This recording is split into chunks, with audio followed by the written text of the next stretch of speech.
Haya ni mapinduzi makubwa katika biotechnology yanayotegemewa kuboresha human augmentation, yaani kuboresha uwezo wa mwanadamu kwa teknoloji. Na hisi nyingine ni Neuralink.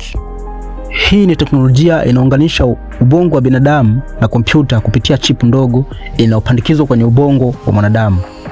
Chip hiyo husoma mawimbi ya ubongo na kuyabadilisha kuwa amri za kompyuta, yaani command prompt. Hii ni kampuni iliyoanzishwa na Elon Musk mwaka 2016 ikiwa na lengo la kufanya tafiti juu ya kupandikiza chip kwenye ubongo wa binadamu. Je, hii itamsaidiaje mwanadamu? Neuralink inalenga kuwasaidia watu waliopooza au wenye matatizo ya mfumo wa neva kutumia kompyuta, simu na vifaa vingine kutumia mawazo yao pekee. Na majaribio kadhaa yamefanyika yakihusisha wanyama kama panya, nyani na mwanadamu.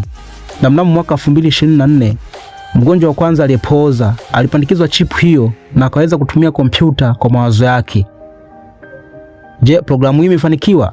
Kwa kiwango fulani ndiyo. Watu waliopooza wameweza kuendesha kompyuta na kucheza michezo ya video kwa kutumia mawazo yao pekee. Hata hivyo, teknolojia bado ipo kwenye majaribio kutokana na changamoto kadhaa.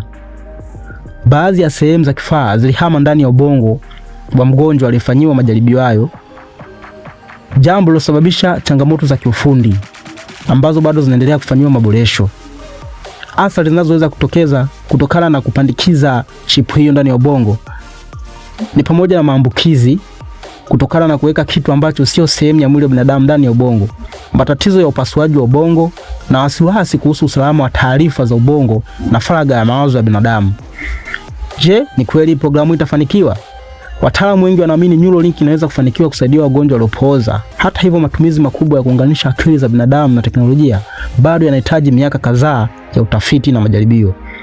Neuralink ni teknolojia inaweza kubadilisha maisha ya mamilioni ya watu duniani, lakini pamoja na matumaini makubwa, bado kuna wasiwasi na maswali mengi kuhusu usalama, faragha na mustakabali wa binadamu katika enzi hizi za mashine.